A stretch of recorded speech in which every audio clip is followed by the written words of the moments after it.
Alright, so the plan today is to go over Chapter 6. After we go over Chapter 6, again, I have a study guide for you. Alright, we'll go over that, and we'll look at the assignment for Chapter 6. What I am going to do, this is the decision that I made this morning thinking about it, is tomorrow, if Max is here, he's going to finish up the first test. I'm going to give you guys lab, just because I want you to be totally caught up with all the Chapter 4, 5, and 6 stuff as much as possible. So I'm hoping that giving you virtually 4 hours for that you'll be able to do that. When you do come in, though, I shouldn't say that, because when you do come in, the first thing we are going to do is we're going to take the written test just for Chapter 5. So we'll go over it like we have been doing. We'll go over the study guide, and then you'll take the test. Then you'll have the rest of the period as a lab. All right, on Monday of next week, what we'll do is you'll take the Chapter 6 test, what we're going over right now. All right, after we get done with that, I'm going to go into Chapter 7. Not a real long chapter, so we'll go into it, and then you'll have part of the period left for lab. Okay, then Tuesday, same kind of thing. Take your question in a second, but Tuesday, same kind of thing. We'll go over Chapter 8.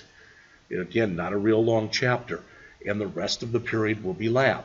Then Wednesday, you will take the written test. Okay, and the rest of the period will be lab. Thursday, you'll take the written test. Then what I want to do is kind of go over a pre-test kind of with you, so you know what to expect. Does that make sense? Then a week from tomorrow, which is the 20th, on that day, you will take your second written test. That'll be on Chapters 5, 6, 7, and 8.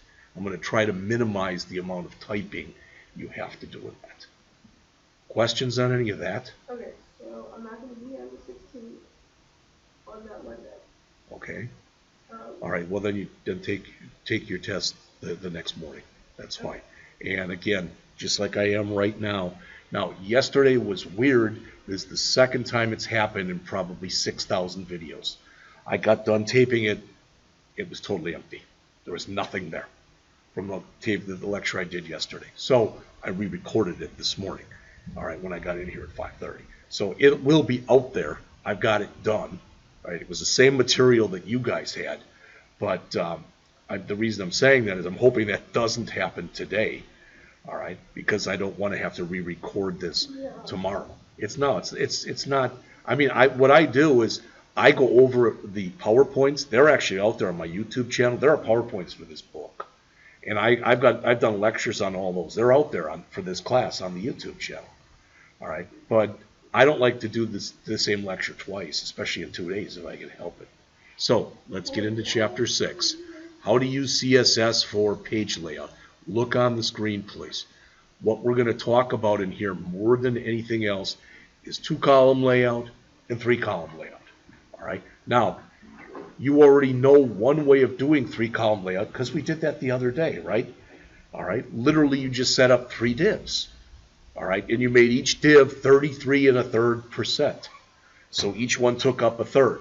One thing you may or may not have realized about that, I'm not going to bring it up right now, but if you shrink it down so you make it phone size, it's going to look really ugly. If you've got 3 columns and each one of them on your phone is about that wide, it's going to be really hard for you to read. So what we'll get into in Chapter 8 next week is how to fix that. What happens when you reach a certain size is you want those things to stack. So in other words, instead of being 3 columns, you want 1 column, then the next one underneath it, then the next one underneath that. That's what you're going to learn how to do next week. All right. The other thing that's in here, please again look on the screen, because this is probably the hardest part of the whole book, is to understand positioning. Absolute positioning, fixed positioning, relative positioning. All right.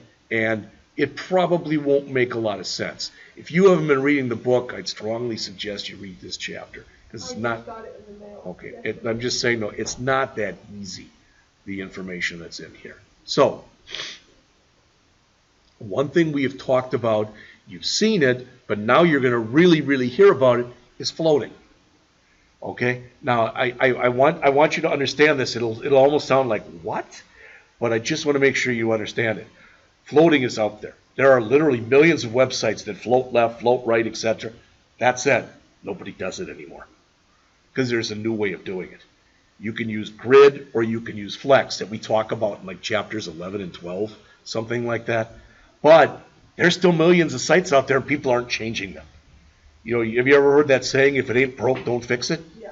Well, that's the thing. When I got my first job as a programmer, all right, it was for AT&T. I think I told you that. But my boss came in and said, hey, here's this bunch of code that somebody wrote. He's quit. We want you to fix his errors. And I'm like, okay, I was just learning the programming language. He said, no, it'll be a good exercise for you. He said, it's not stopping any service, but there's about a dozen errors in here you should fix. And it was really a good experience. It helped me learn the language, learn how the compiler worked, learn a lot of stuff. But when I got done and I ran the program, I got all the errors out. So he was happy. But there literally were 1,000 warnings in the code. And I look at it that when you write code, if you have warnings, sooner or later, they can become errors. All right? I mean, it's like if somebody warns you of something, why are they warning you? Because they don't want you to do something, right? You know, warning, don't drive on that road with all the rain and stuff we've had because you're not going to be able to get through it. There's too much water. That kind of an idea. All right? So my boss said, no. I said, why? He goes, you got all the errors out, right? I said, yeah. He goes, the rest of the stuff are just warnings. I said, yeah, but no, I don't want to hear about it. It ain't broken, no. It ain't broke no more. Okay. That's what he wanted, so that's what I did. But what I'm getting to is you'll still see millions of sites out there that float. All right? But there's an easier way of positioning stuff today. All right? By default, when you put stuff on a screen, it goes from top to bottom and left to right. Does that make sense? And if something is too wide for a column, it goes down to the next column.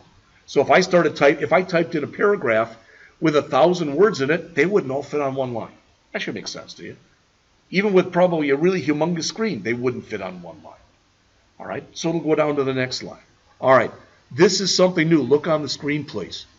This, remember we did something a long time ago that we called an aside? This actually is an aside. All right? Now, it's a terrible thing, but this is just kind of what came to mind. With all the shootings and stuff that have been going on in St. Louis, let's just assume that this was the paper. And they had an article here, 8-year-old killed. Again, terrible thing. I'm not saying anything about that, but here's the article. All right? Then over here, they've got a little article that says, such a good kid.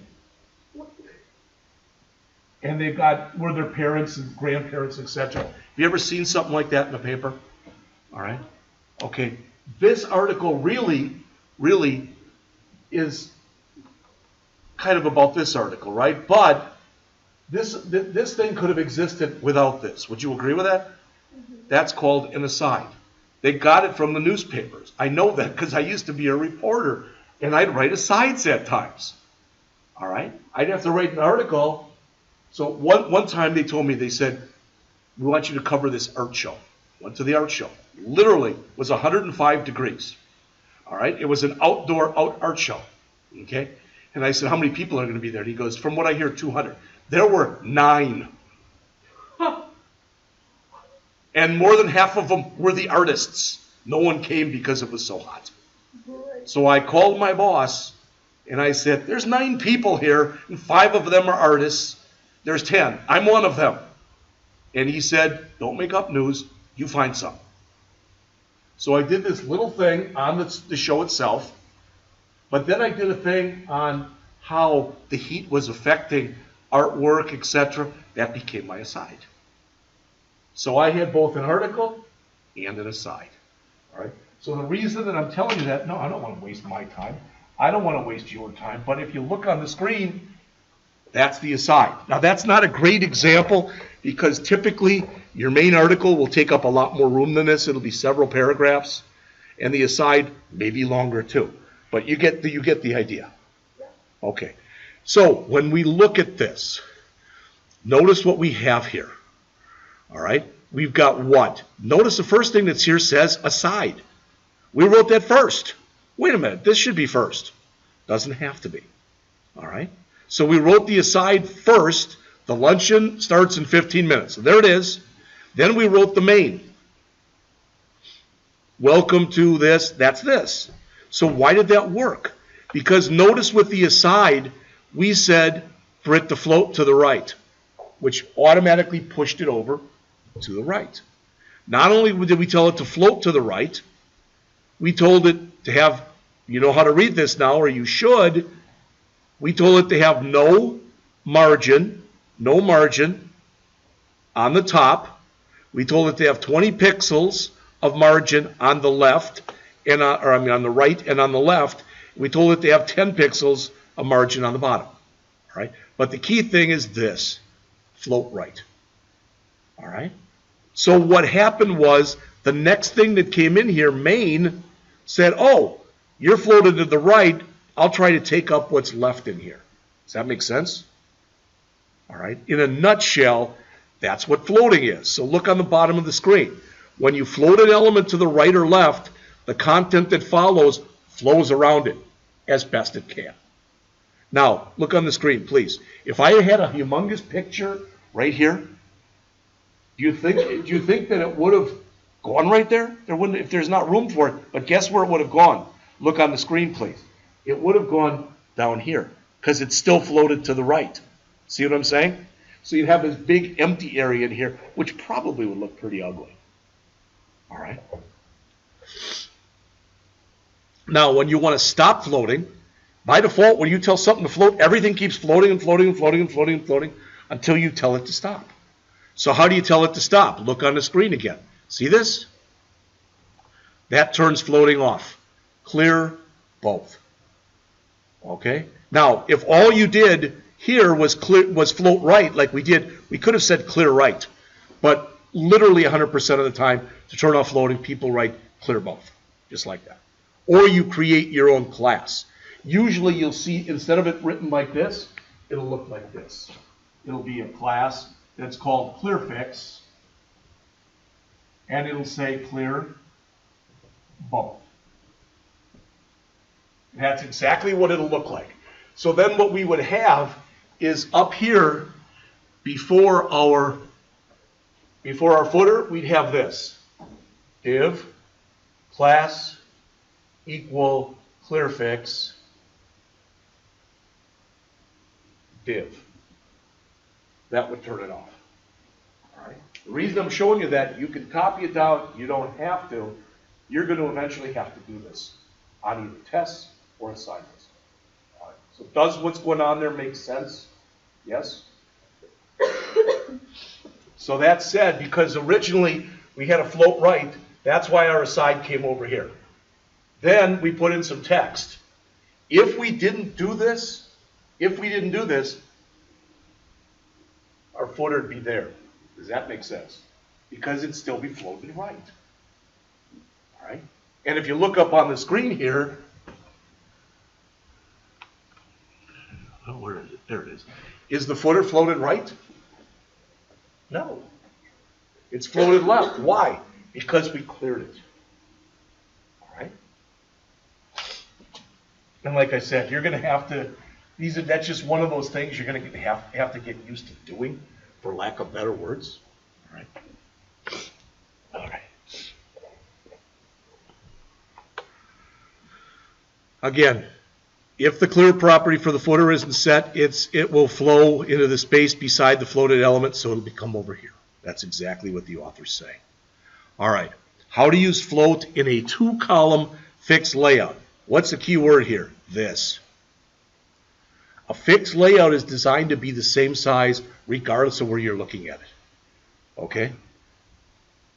Did you ever bring something up on your phone and it looks humongous and you have to just start pinching and making it smaller and smaller? You know what I'm talking about?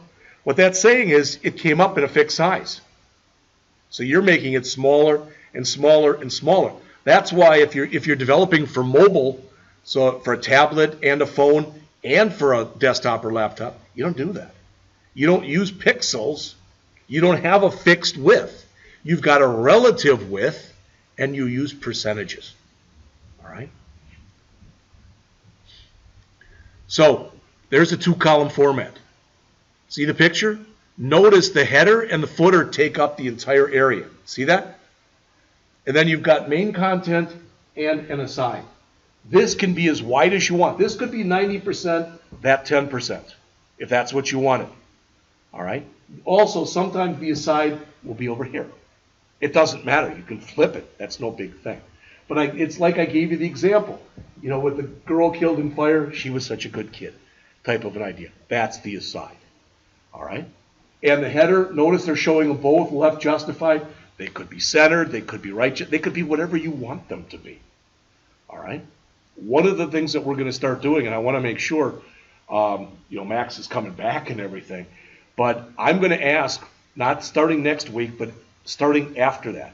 After next week, you don't have to look, but please listen to this. After next week, so we're talking about like the 23rd, okay? I'm going to start giving you a day a week.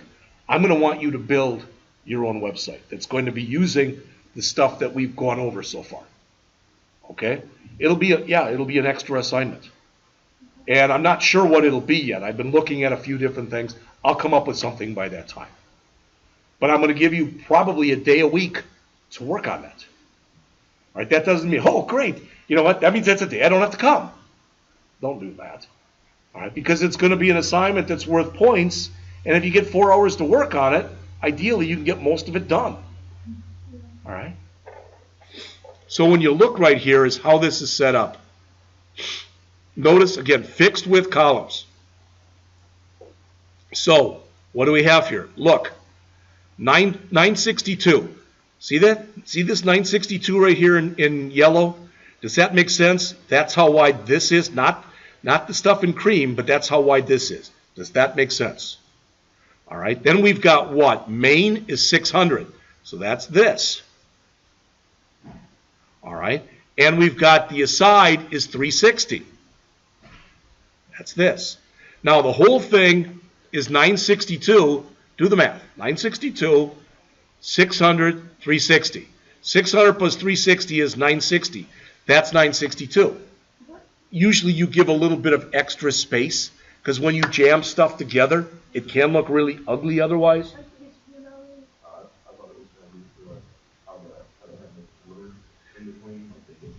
Yes, that can be part of it too, depending on how it's set up. Here, there may or may not physically be a border you put in. They just put it into the picture to show you what it looks like. But you're right. And in fact, again, I mentioned that to you, that one of the things that you're going to do on your next test, I'll tell you that right now, is you're going to end up putting in the equivalent of like a border left or a border right in between those columns. Right now, that's very hard to read, that thing that we had. And it's not going to make it a lot better, but it'll make it a little easier to read when you've got that. All right? And notice in the footer, now we're clearing. So what do we have here? We're floating left, this, right here. We're floating right, this. But since we've done both a float left and a float right, now we want to clear them both. So we're clearing before we do this. All right? It's a really good example, to be honest with you. All right? It's just pictures, but they show you the CSS for writing this. Okay? All right. Now notice the other word, fluid. That means relative layout. That means as you expand and contract it, it'll look nice, decent, whatever. But notice what we've changed. Percent, percent, percent, percent. See that?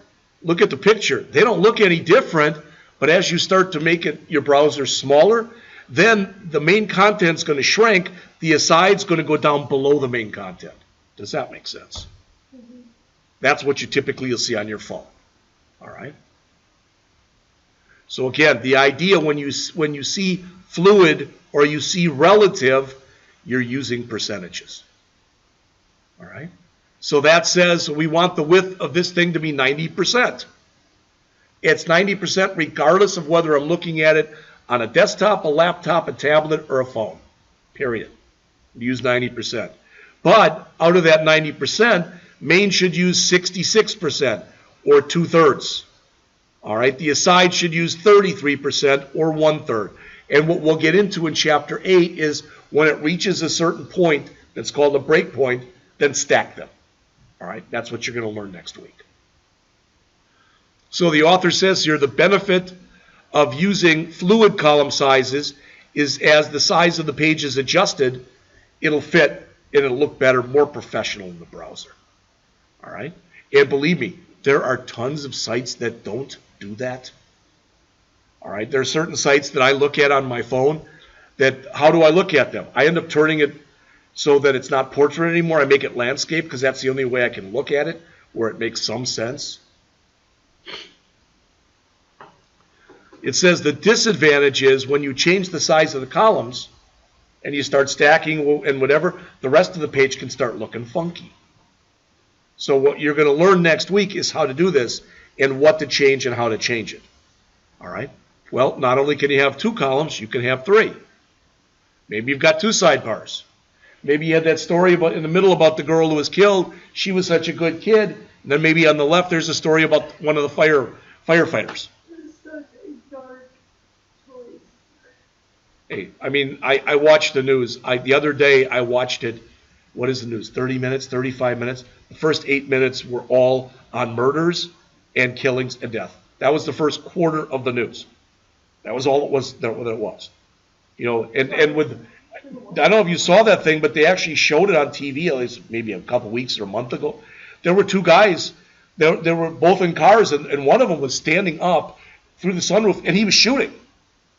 I mean, it's gotten to where it's almost become a sport, and I don't mean to be funny, you know, but at least it's something that's happening today, all right? But it could be, you know that as well as I do, it could be anything. It could be an article about the class here, you know, and there could be an article about me over there and one of you, or maybe one of you for one side and the other of you for the other side. You're the main teacher. No, this would be about the class. It never would be worth writing an article about me. All right? No, if you've never heard this, people laugh. It's not meant to be funny. If my wife was here right now, she'd say, no, there's already one too many Jeff Scotts in the world. She would tell you that. All right? She said, so please don't immortalize him or whatever. All right? Well, that said, we'll be married 39 years next month. So, all right. So what do we have in here? Look. It's back. It's back. And it's what? It's fixed, correct? So it's always going to look like that. So on a phone, it's going to look terrible. But it says the first aside is floated to the left, the main content is floated to the left, and the other aside is floated to the right. Sometimes you got to play around with this to make it look the way you want it to look. When you are doing your test on this stuff next week, and if you say to me, hey, this looks wrong, this aside that's supposed to be right here, this aside, it's down here. How do I fix it? And I'm going to say, go to page 209 in your book and take a look at the code that's on there. That's how you fix it. All right? It says you could get the same result by floating both the sides and the main content, so floating everything to the left would also work. So either float left, float right, or float left, float left, float left.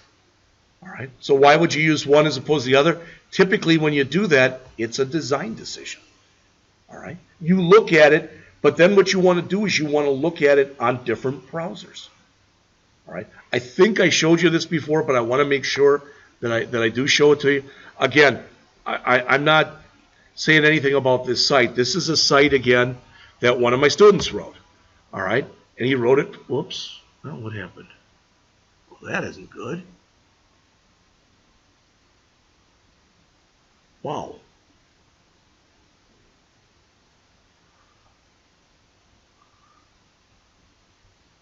I'm going to have to look at that. Well, I'll grab CNN.com. All right? So there's CNN.com. Please look at this because I just want you to understand this. I'm going to hit the F12 key right here. All right? And that brings it up. You've seen all this, right? But you may or may not have seen this, but now it's going to start making more sense. See these two boxes right here? See this? I'm going to click the second box. And then what I can do is I can come in. I don't know why it's not showing. But I can start looking and seeing how this would look on different types of devices. See that? So that's how it'll look on a Galaxy 5S. I can say, well, I want to see what it'll look like on an iPad. See that? So you can, this is what you're going to have to start doing, is creating websites that look good regardless of the device that they're on. All right, we'll go over that again. You'll see it again. All right, so here's an example of a two web pages that use a two-column width in a fixed layout. Does it make sense where the two columns are? Because if it doesn't, the author made one of the columns peach colored or cream colored. See that? So all the code that you need to do this, okay, is shown. There's the HTML. And then after that, there's the CSS. And again, since it's fixed, we're using what? We're using pixels. All right? So you should be able to build this now, and you should be able to build it, after you look at this, either fixed or relative. Does all that make sense?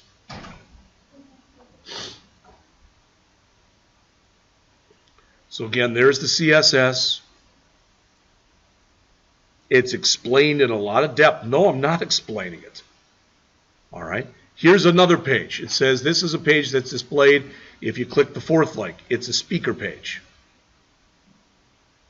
And so notice what they've done. You can see how that's floated, and it's taking up just this column. Now you can look at that and go, well, that looks bad there. You could have literally had it so this, you could have started here and you could have turned the floating off. Then it would have filled in here, here. Does that make sense? All right. What do you do? Well, if I am having you create a website for me, you asked me what I want, right? And you do it that way. So the author says the columns for the page are coded in an article element and an aside. So this would be the article. This would be the aside. All right. The image is floated to the left. In the HTML, the image is coded after the H1. H1, image, float to the left, which means float all that stuff here around it. In addition, this thing is floated to the left. So it can get fairly complex. But the good news is the author shows you the CSS on how to do all of it. And then they come back and they say, how can you use CSS to create text columns? All right. We didn't do this. We did 3 divs, right? Remember that? The reason I didn't have you do this is we hadn't talked about it yet. All right. But there's something called column count. See that? If I type in here column count :3, it automatically does that for me. All right. So when we do the next one, if you say, well, can I do that without divs? Then just try it. If you can get it to work like that, then use it like that. It's okay. You'll have that on your test. So it says at this writing, only Internet Explorer 10 and above support these prefixes. Chrome, Safari, and Opera require the WebKit. Is that true? All right, so what is it? It's called column count, right? Column count. So if we want to know that for sure, we come back here, we go to caniuse.com, and we type in here column : count. All right, so it doesn't like that. So let me try column space count. Now you notice that isn't true anymore. See that? The book is 2 or 3 years old. Probably 3 or 4 years old. All right. Yeah, so old IE, old Opera, old Android. All right. Everybody else supports it. At least has some support. Okay? All right.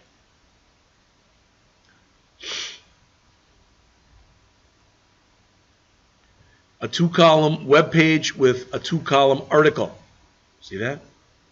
So what have they done here? It starts here, but they set it up with 2 columns, so it goes right below it there but we still have to do floating. All right, to get that to go over where we want it to go. So as it says, the article shows how easy it is to divide an article in columns. Well, that's not easy when you're first learning it, but they show you a way of doing it. All right, it says if you compare this with the earlier one, you might find it easier to read. You might not. In general, it's best to float an image within the column area to the left, so it will be the leftmost column. You don't have to do that. Remember the example that I gave you, where we on one page we had it, the picture floated to the left, the next page it was floated to the right, the next page it was floated left again. All right, we could have floated all of them to the left, but I wanted you to at least experience a float left and a float right. That's all. All right, the last part of the chapter talks about positioning elements.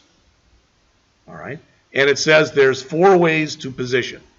The first is static, which means you just throw them out there. They go left to right, top to bottom. Nothing special there. The next is absolute. You absolutely want it to be positioned in a certain place. The third is fixed. As it says, it works like absolute. All right, but instead of relative to where you are, okay, it uses fixed positioning. The fourth is relative. So again, I'm going back, and I'm going to say CSS positioning W3 schools. CSS layout the position property, W3 schools. So notice what we have, static, relative, etc. And what is it? There's examples of every one of them there. I'm going to strongly suggest that when you're doing your next test, that you have W3 schools open. All right, and you use that kind of as, you know, as just a way to do things, the way to look at things to make sure you're doing it right. So when you do a positioning, as they show here, you can position static. That's the default, so you don't have to say it. You can position an absolute or fixed or relative. So again, static is the default. If you want to change it, you use the position property, and you set it to one of those. All right. When you work with some of them, notice for absolute, you use top, bottom, left, and right. See that? Okay. This is a little weird. Have you ever seen this where you've got a page, okay, but you've got a web page, and you've got in here maybe, so maybe you've got some kind of an image. I don't care what it is, but you've got an image, all right? And then you decide you're going to put some color around it. And you put the color around it, you can't see the image anymore. It's hidden behind it. But I want the image to stick out in front of that. You see what I'm saying? Then I can give it what's called a z-index. The higher the z-index, the more towards the foreground it comes. The lower the z-index, the more towards the background it comes. So again, sorry if I'm a broken record, but I'm going to type in here W3 schools z-index. And you're going to notice there it is. And they give you an example. See that? So could that work for the box status too? If you want to try that to make it work, you can. I don't care. That's not the way it was designed to work, but you can try that, sure. All right. But notice you got here z-index -1. I'm going to just take that line of code and I'm going to comment it out. All right. And I'm going to run it again. Is that pretty obvious what it did? All right. Because what I did was I took the image and I gave it, or what they did was they gave it a smaller number, negative. So the code, since we didn't give it any z-index, it's got one of 0. Since -1 is less than 0, that's why putting that in there, you can see the text in front of the image. That's usually how it's used. Does that make sense? You want to try that, though? That's going above and beyond? Go ahead. It's fine. So they give an example of how to use absolute positioning. All right. They give here's a table of contents that uses positioning. One thing you got to watch out for is you wouldn't be using absolute and fixed positioning if you put something on a phone, right? Does that make sense? All right. So this stuff is more for bigger websites. And that's it. So let's do this. Let's quickly look at, and I'll give out the test review in a couple minutes. But before we do that, so this is the Halloween. So let's look at the Halloween for Chapter 6. 2-column layout. Does it make sense? Column 1, column 2. Does that make sense? All right, so 2-column layout. So you'll enhance the formatting so it uses a 2-column layout. You'll also add additional content to the page.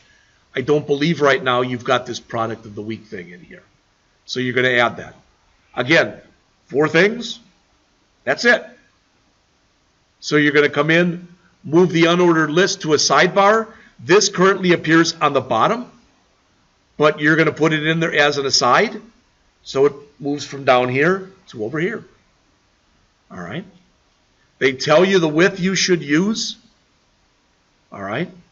They tell you to clear the footer. They tell you to adjust the margins and the padding on here, because if you don't, this is going to be pushed right up to this. You don't want that. All right. You want it to look professional. Modify the HTML for the first heading so it's displayed on 2 lines. How could I make sure that after welcome to my site, how could I make sure that one went on the next line? What's the tag?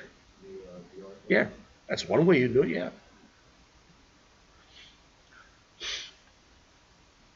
Modify the second heading as shown. That's this one. All right, and it says here, then add the image. You'll have the image, cat1.jpg, and the hyperlink below it. Does all that make sense, what you're supposed to do? All right, so let's look at the other one, shape up. So this is shape up for Chapter 6. It says use 2 and 3-column layouts. There's a 2-column. I don't think I have to say anything more because you've already done that for the Halloween one, right? Just basically moved it. That's what you have to do there. Then they ask you to make it a 3-column. So you will create 2 of them. Does that make sense? All right. And they give you all the steps. And that's it. All right. So that's where we are. All right. Again, I have saved this. It is 8:45. Tell you what, let me do this. I'm going to grab that, and I'm going to